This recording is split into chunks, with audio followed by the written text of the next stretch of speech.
Welcome to Life Science Success Podcast. For those of you who don't know me, my name is Don. I'm a consultant in life sciences. I help companies manage complexity and increase performance.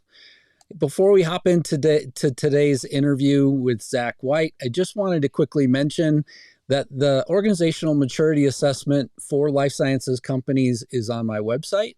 You can head to the courses tab now. So it's been separated out from that separate section just for the maturity assessment. But it's a great place for organizations to go to really get a good understanding of where you stand with scaling. So I encourage anybody that's listening to the podcast to go in and check that out. So with that, in this episode of Life Science Success, my guest is Zach White. Zach's the host of the Happy Engineer podcast, and he's also a career coach who's helping thousands of engineering leaders reach the next level without suffering burnout. Welcome, Zach. Don, it's awesome to be here. Thanks for the invitation. Yeah, you're welcome. Yeah, so it's great to have a fellow podcaster on. I always appreciate, whatever gear people have on the other side as well. Just talk about it podcasts. always makes it easier, right? When they're already a pro at the audio side, that's for sure. That's right. So can you tell the listeners just a little bit about yourself?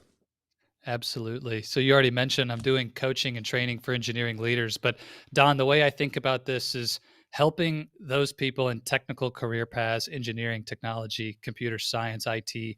How do you create the career of your dreams, but inside the context of the life of your dreams? And so often in the pursuit of success at work, we fall short or make some big mistakes at home or in areas where we have unintended consequences, our health, our relationships, things that we deeply value. And if you work in engineering and technology today, in the life sciences today, you know that's a lot of pressure to deliver at work. It's challenging all by itself. Just to do well on that one dimension is hard enough. But to be successful in all these domains of life can many times be extremely overwhelming. And so what I do now is help these leaders to find a vision of success for their future that they're inspired by, but learn how to create that without suffering those unintended, sometimes really damaging consequences, some of which I experienced in a big way in my own life. And we can talk about that later, but that's what we do. And it's a huge honor and privilege to coach some of the most intelligent engineering leaders on the planet. But then to help them in some of these things that frankly, you just don't learn in engineering school. So that's what we do. Yeah, and it's always interesting, right? Because I mean, if you go straight from school where you may or may not have had like some sort of a personal vision of what it is that you wanted to go do, most likely not. And then you start working for a company. A lot of companies, one of the first things they have you do is sort of define what are your goals. And so your goals are oftentimes defined by, what you're going to do for the company, not necessarily what you want that part of your personal life to be. So I think this conversation is going to be super interesting from that perspective. It's funny you mentioned that too, Don, because I remember when I was a young engineer, mechanical engineer from Purdue, I got my first job at Whirlpool, and we had to fill out one of these career compass documents and tell our boss what is our career aspiration. And I just look around and say, like, what's it supposed to be? Like, right. I don't know. So be successful, get promoted, like general manager, I guess. Like, you don't even really know enough at that stage of your life to put those things down. And so, yeah, it's funny. We are expected to have those answers, but a lot of times we haven't even done enough in knowing ourselves to say what we actually want. Mm-hmm. Yeah. So when did you become a coach and why? Tell me a little bit more about, what led you to this career. Well, my coaching journey began after I experienced the benefit of coaching, recovering from my own burnout and rock bottom experience. So in brief, Don, I got my job at Whirlpool. I was one of these top talent engineers, went into a rotational program. I was on the top of the world. Everything was going my way. Whirlpool paid for me to go do my master's degree in mechanical engineering. Started getting promotions, working harder, trying to get smarter, working harder, taking on more work. You can see where this is going. About 5.5 years out of college, I ended up divorced, depressed, embarrassed, and wondering, how did Zach White, the super successful valedictorian, top talent person, how did my life end up here? And the healing of that time of my adult life, I not only, had a counselor and therapist to work through the grief and the challenge of that depression, but also I hired a coach. Yeah. And that coach, I went to them and said, "Hey, look, I still want to be successful, but it's gotta be different than last time. Like, that didn't work. What I just was doing these last 5 years, it didn't work, so I need a new way." And the process of being coached really unlocked for me an entirely new perspective about how to think about career, how to think about life, the way that I was taking action, facing my fears, becoming a more courageous and confident leader, balancing things in a new way. And I got so excited by how coaching was changing me that I started doing coach training as a way for me to be a better leader for my team at Whirlpool. I was a senior manager at the time. I had a team of engineers. I just thought, wow, this is helping me so much. I'd love to be able to use this skill set as a leader. And so that was back in maybe 2014, 15 timeframe. And then in 2019, I just had this deep sense of purpose and calling to said, you know what? There's so many people around me who are suffering, and I see them going right down the same path that I fell into in my own career. And I wanted to do the work full time. So I'd left a career path that was actually growing quite rapidly and said, I'd rather take this risk now because I never want to regret, not stepping into this passion and this purpose for my life, and started coaching full time, launched Oasis of Courage, my coaching company. And, the rest is history. We've grown a lot since then and been doing it full time since 2018. That's great. Yeah, yeah. And I mean, just for anybody who's listening or watching, this podcast as well, what are some of the things that lead people to come to you as a coach? I mean, I've had a coach now for, over a decade. So, I didn't do this a lot in my professional career overall with larger corporations. And then, the minute that I sort of, started to break off and wanted more focus on what my life was encompassing, I went, wait a minute, I really, wanted a coach. And one of the things that I've sort of described to people is, if you've ever played any sort of sport, oftentimes you have, coaches or people that sort of observe from the sideline, but they more or less are, giving you tips in terms of how to do different things. And one good example I feel like is golf. Oftentimes, you could have somebody that will, teach you really well things regarding putting, but then, you may need somebody entirely different whenever you go to look at your longer game in golf. And, I think business is a lot the same way. I love the golf metaphor, Don, or a sport of your choice, whatever your game is. And I think that's one of the domains where we feel we understand what coaching is. The best players have the best coaches. And we know that in athletics. We see that in the Olympics. We see that at a high level in every sport. And then we wonder sometimes, why are we not getting where we want to get in our careers? It's like, oh, we're not working with coaches at all.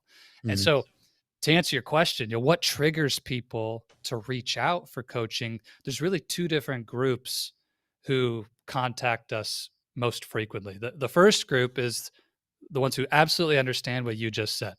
If I want to be at my best, I need a coach. It's a given for them. Maybe they were raised in a culture or they played sports, or they just get it.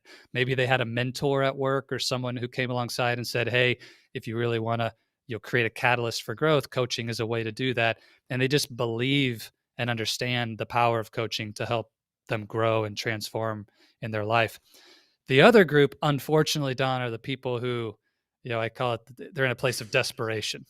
They right. just need help. They're stuck. They're frustrated. They feel lost. They're confused. They don't know what to do with their career. There's no more passion in their engineering or science at all. And it's like, they'd wake up Monday morning and the first thing they think about is like, do I really have to do this again? Like, there's that dread.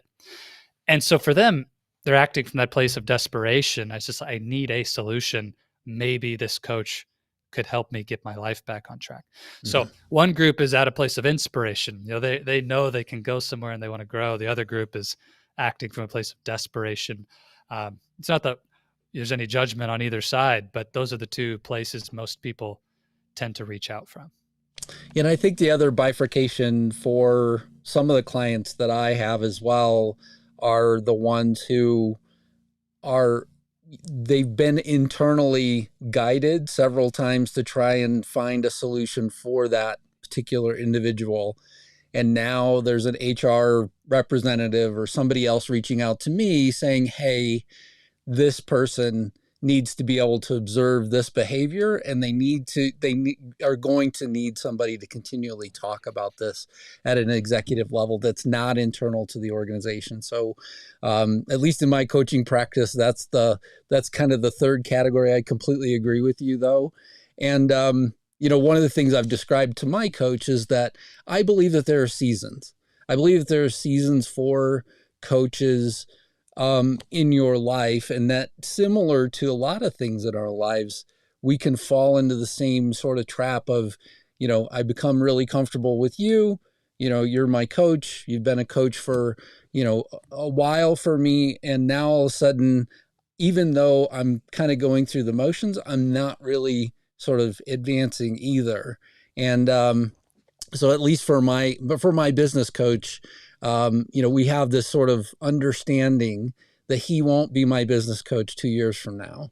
And so I will, sort of work through, things with him. And then I will switch, because I found that effort of switching coaches from a business perspective helps me as well, helps me kind of rethink, what exactly are the goals, and, how do I, best find somebody that's going to help me fit that as well. Yeah, I think there's a lot of truth to that, Don. And for me, with my clients, it's the same question always. Are we both showing up to this relationship with the intention and the energy that's going to help you progress at the pace that you're expecting to? And if either the client side isn't at 100%, you're going through the motions, or you're just not bringing your agenda and your intention to the calls, or as a coach, if I get too comfortable with you as a client, like, oh, I know what to expect from Don, I don't need to prepare for this call like I used to, that's not okay either. We both need to be at 100%. Yep. I joke, coaching's not a 50-50 relationship. Coaching is 100-100. We both got to show up. So Yep. yeah, I think when you get to that place where it atrophies, then you either need to re-engage and sort of recontract with each other that we're committed to taking this to the next level, or to your point, in that season, take a break, go find a new voice, a new coach. Absolutely. Yeah. So who are your clients? Describe a little bit more about who the individuals are that come to you. You talked about the reasons why, but who are the individuals that normally come to you? Yeah, so most of them are already a few years into their career. We don't work with right out of college folks, because for the most part, they don't need the level of coaching that we're digging into. They need to just go get some experience, go do the work. So typically, senior engineer to staff level engineers on the IC side, and then your managers, directors, the executive bands. When we start talking about VP, CTO, those type of clients, we don't serve as many, because typically there's a different type of engagement that they're looking for, that there's just a lot of services that are providing support for those upper echelon leaders. But when you talk about, senior engineer to senior manager in particular, like this middle band of the organization, that's been a sweet spot for us in who we can really help the most. There's a couple different ceilings people bump into. That first manager job can be a tough one to land for a lot of engineers. And then getting that first director role, kind of breaking into executive level leadership, can be another place where a lot of people get stuck. And so those are points where we see lots of folks reaching out and asking for help. Plus, typically you get sandwiched in that middle of the org, where there's lots of pressure from your directs, there's lots of pressure from the senior team, and people tend to burn out and feel that overwhelm in a big way when they're in those jobs. And so I have a real heart for that middle place of the org chart. And there's so much leverage to be gained if you can master some of these skills, again, that you don't learn in school to build your career. So that's where we typically focus. So That's a great lead in kind of to my next question. So I talked a lot about burnout with regards to entrepreneurs, especially, here on the podcast, just that, a lot of people need to focus on, not just the work that needs to be done, but, are you mentally healthy enough to kind of continue to support the things that you are without being necessarily pushed so hard? Where do you start with clients that are near that edge of burnout and just needing some additional support? hmm To answer the question, Don, I think first we have to back up and address a quick truth about burnout that I see misunderstood in the way we talk about it, which it's a really popular topic now, and I think that's a good thing. It needs attention, it needs a spotlight. But burnout in most people's minds is that rock bottom moment. Mm, It's that literal place where you've run out of energy, you're crashing and burning. It's like you can no longer show up and do the job because you're completely burned out. And people talk about, sabbaticals or needing to just walk away and take a break, remove themselves from the work because it's so toxic or there's so much pressure. I just can't take it anymore. And yes, that is the culmination of a burnout in someone's career. But burnout actually begins the moment that you're burning fuel faster than you're refilling the tank. And I see a lot of people on this path toward burnout way before they ever acknowledge that that's what's happening. And we just need to get in our minds that you could be burning out right now and you're unaware of it because I still have fuel in the tank. I'm still mm, doing okay.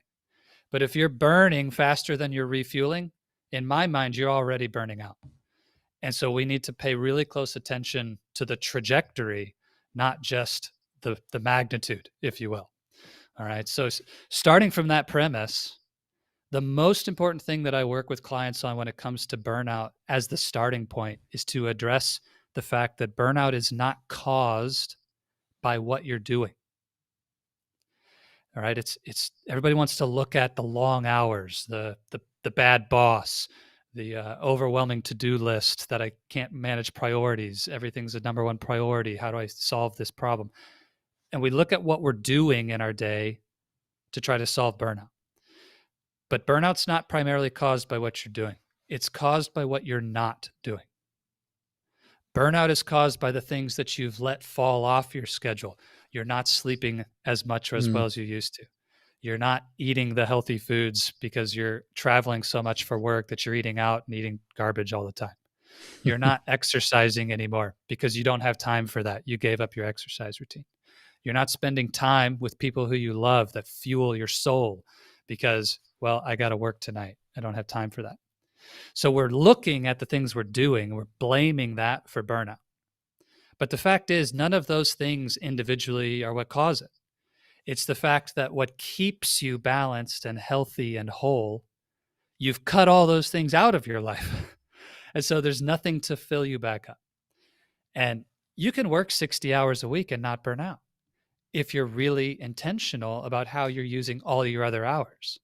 Right. But the point isn't, hey, it must be 40, it must be 60. It doesn't matter. Your answer needs to be unique to your life, your goals, your vision.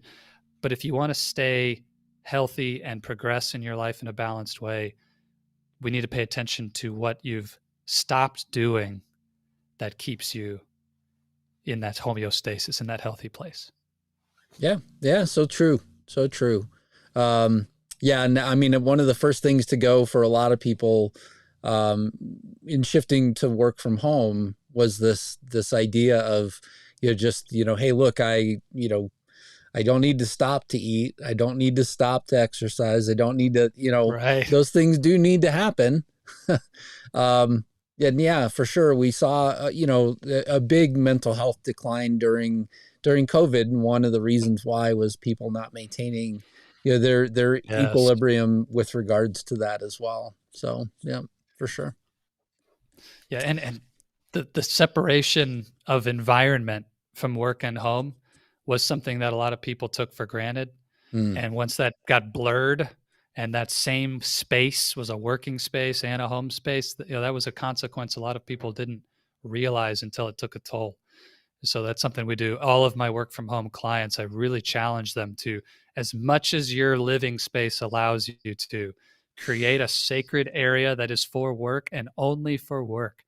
And then exit that space when you're done with work and don't go back in there. Like just leave that separate because our subconscious is so conditioned by environment. And Also it's true. difficult to get out of work mode if you're in the exact same space. Yep. Yep. I found that as well. I've worked remotely for a number of years, and just like the space that I'm setting in now is inside of my home.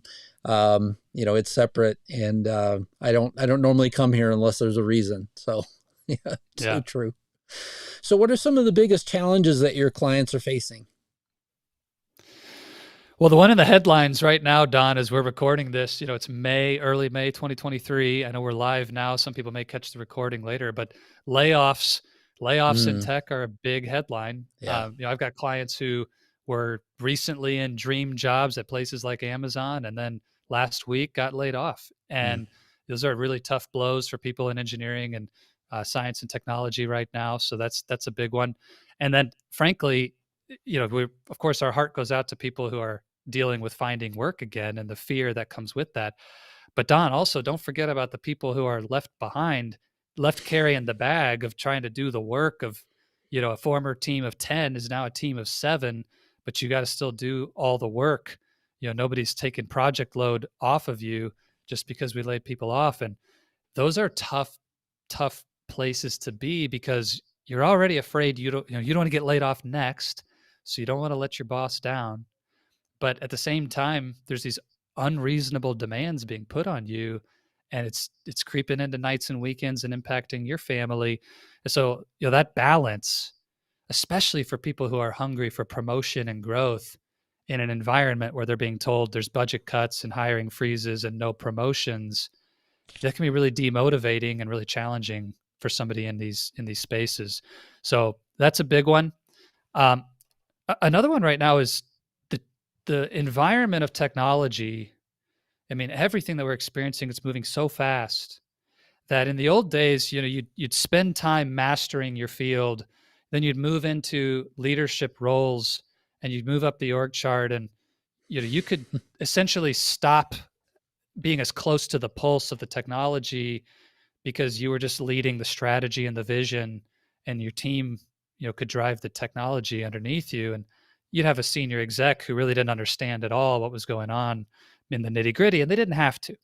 Well, now you've got senior engineers becoming managers who need to learn new technology at the same pace that they practically did when they were in college.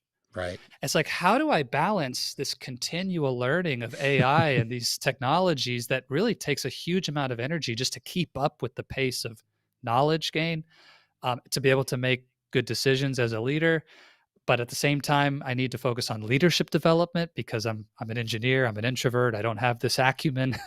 And it's like, Don, you almost need 10, 20 hours a week just to focus on learning and growth, let alone execution and getting results. And that's I think a challenge that's always been present, but it's really steepening the learning curve and putting a challenge on individuals to say, like, you can't just focus on management skills when you get to mid-career anymore. You still need to pay attention to the technology and actually developing your acumen in the core science. So I think that's a new thing, we didn't used to talk about as much. It used to Yeah. be, hey, do you want to stay technical or do you want to go into management? That used to be the old why career ladder conversation. Now it's much more blurred between those two. Yeah, and I mean, it's one of the things that I do find interesting, right? It's just the level of continual learning that needs to happen, no matter which industry that you're in, as well. I've worked for a number of companies who have, large, training departments and things like that. And even as, I've left, a lot of them, I still feel and find myself, having to go back, over and over again to continually learn just myself in the field that I'm in. And so, yeah, I can completely understand, just this need of, keeping up with the technology along with, growing your management skills as well. Right. I've got a client who we were talking about productivity the other day, and he said, well, look, I'm actually doing quite well in terms of being able to get all the work that's expected of me done in my 40-hour week. I don't know that productivity is an area that I need to focus on. And I said, well, like, let's back up a second. This isn't about you doing more. It's about you getting that 40 hours of work done in 30 so that you have the 10 hours to focus on what you need to develop in for what you're going to need to know 2 years from now. It's like, if we're only just getting it done, what's on my job description in that 40, 45, 50 hours, that's great, but that's not good enough if you want to reach the goals that you've set for yourself to grow in the future. And so that's why coaching on these things is so important, because it's like the expectations, if you want to be a VP one day, shoot, even if you just want to get one more promotion with the competition out there, you have to really master these things to make time for that ongoing development. Also true. And then what are some of the biggest opportunities that your clients are currently looking forward to? Well, I can't not talk about AI right now. I mean, what's cool on the engineering side is, of course, these are amazingly skilled software developers and full stack architects who are developing AI technologies that, the average consumer will be leveraging to create productivity and results in their business and life soon. But at the same time, it's almost, they're creating technologies that will then feed back into transforming the way that they work as engineers. And so it's going to touch every single engineering job on the planet at some level eventually, where things that we used to do in a manual way are going to be replaced by AI technologies. And so, you've got a group of people who are very nervous about that and scared about that, and some who are extremely excited about that. But I think the truth is it's going to impact everybody. But I think the other opportunity, Don, if I'm being honest, that my clients get excited about is a belief that there is real fulfillment and happiness to be had in building their career, even in these challenging environments. And that's one of the things that I focus on so much with my clients is like, success without fulfillment is failure. Yeah.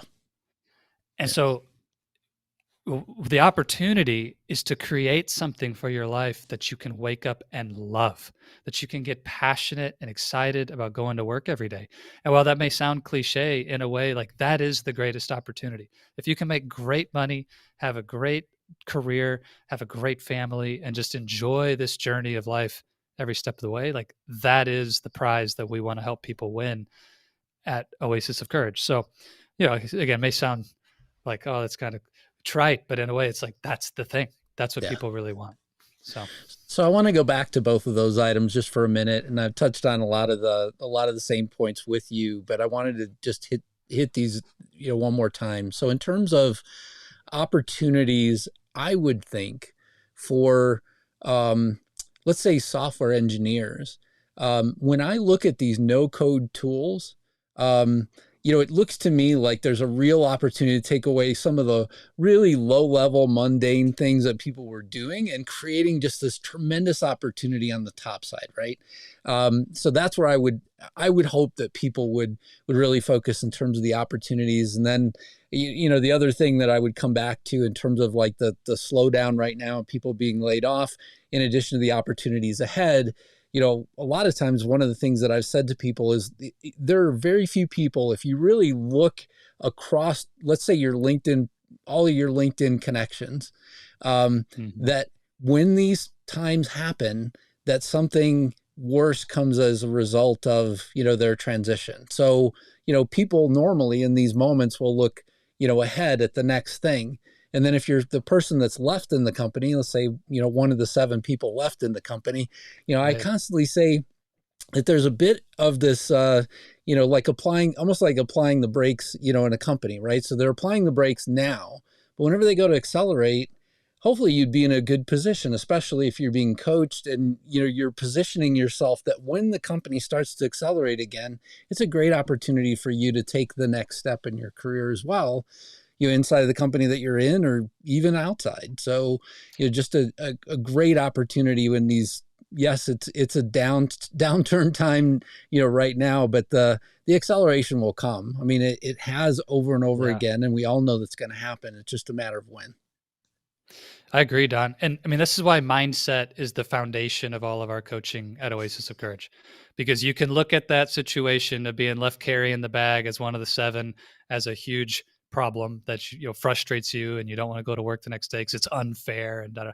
Or you can see it as I'm setting myself up for when the gas pedal does get hit, that I'm the obvious first choice for that big opportunity, that I've proven myself.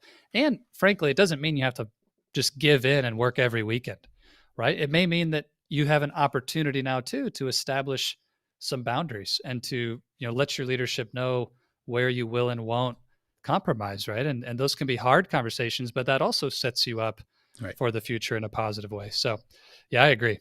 Absolutely. So, Zach, there are 3 questions that I like to ask every guest. What inspires you?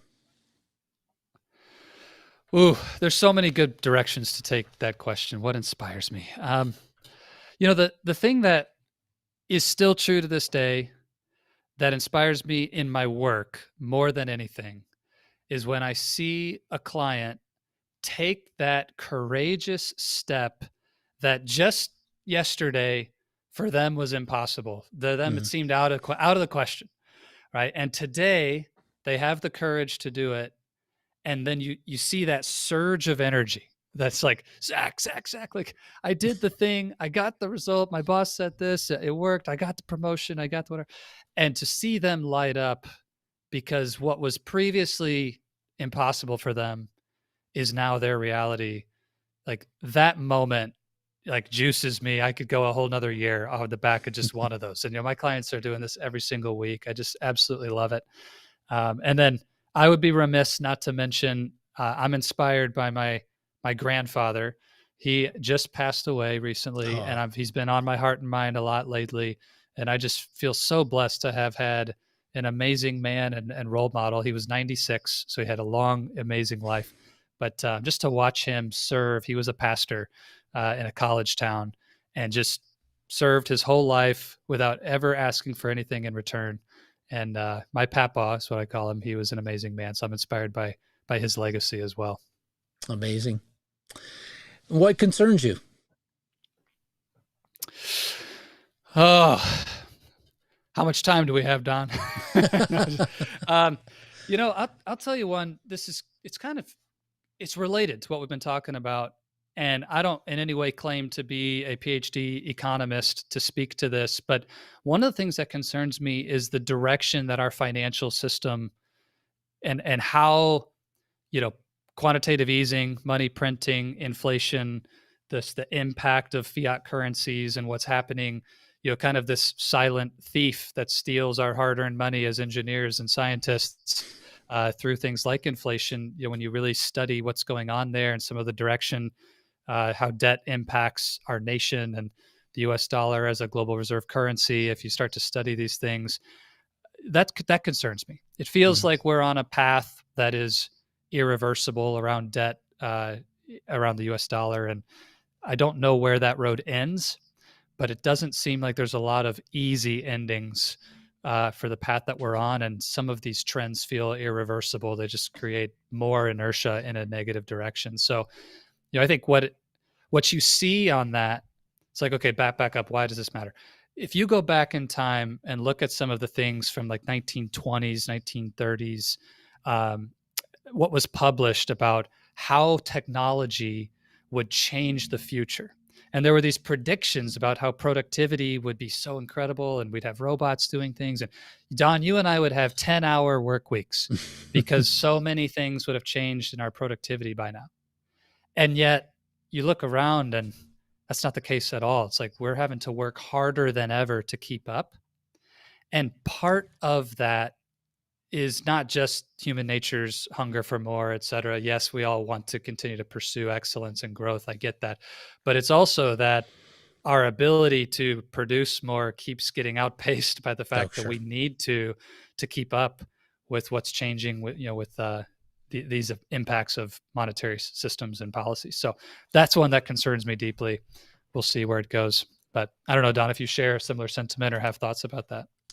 I mean, I certainly would think that, I mean, there will always be a next horizon, right? Whether it's, the implementation of, the machine, the steam engine, the automobile, et cetera, et cetera. I mean, all of those things, to me were horizons in sort of, developing. And, yeah, I think with AI, it's the same thing, right? I mean, some of the lower level things that you used to spend tons of mental energy on, now all of a sudden will go away. The key question is, what will we do with that time? What will we do with the next round of capacity? But I also think that the scarier part is that, one, you may not be sort of spending a lot of time thinking as an individual about how your voice comes across as well.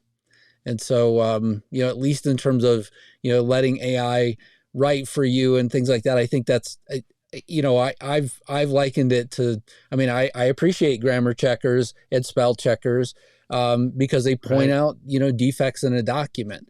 Now, all of a sudden, if you turn something over to write a paragraph for you, it may not necessarily be in the voice that you would have used. And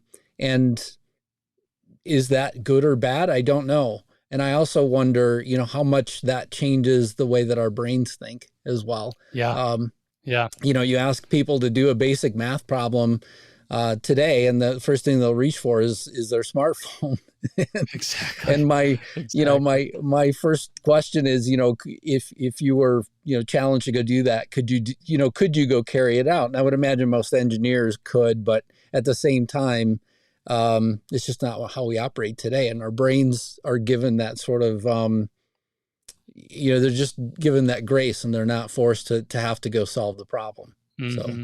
that may Yeah, change that's a things. great point. Language, being able to speak and write, the word that forms a huge part of our ability to put meaning into the world around us. And so I think, Don, you bring up a really interesting concern. Is like, what happens when humans no longer go through the hard work of learning what it takes to put a great critical thought together in a coherent sentence in a way that makes sense and that, Don, you can understand. I can just ask AI to do it for me.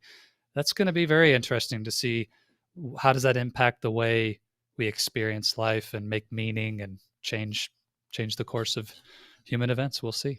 And how that impacts our economy, I also don't know. I mean, to go back to your initial point, which is, a lot more important than, where I was heading with that as well, is, I mean, I just think, how that overall affects our economy. I don't know. I mean, it'll be Yeah. interesting to watch.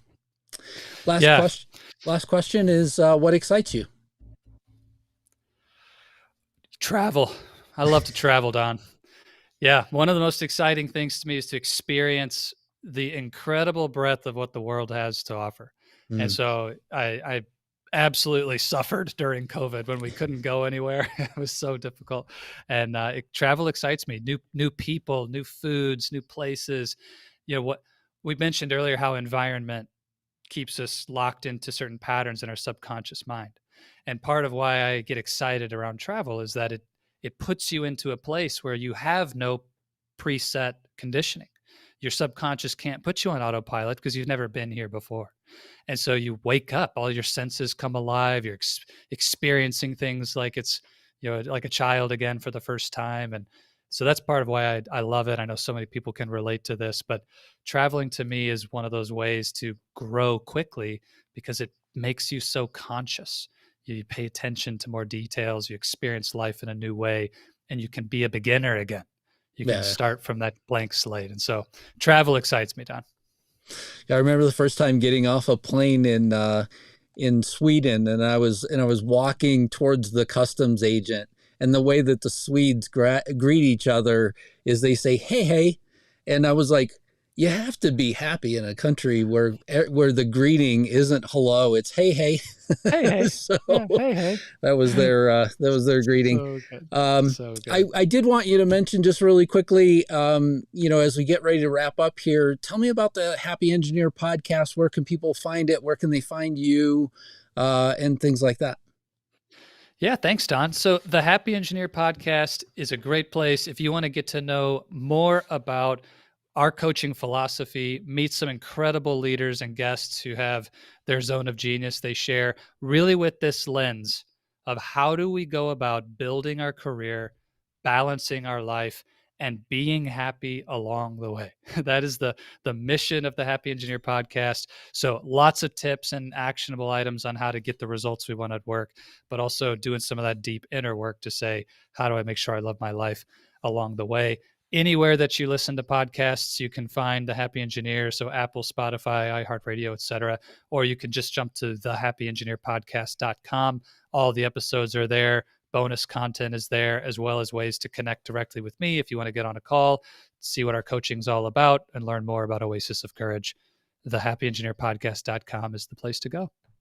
Thanks a lot, Zach. I appreciate it. And I appreciate you being here on the Life Science Success Podcast. It was great to get to know you a little bit better. Don, thank you so much. And just want to acknowledge you, the amazing work you're doing. I love the show, love the energy of everything you bring here. And it's been awesome to be here. Thanks for the invite. Thanks a lot. Take care.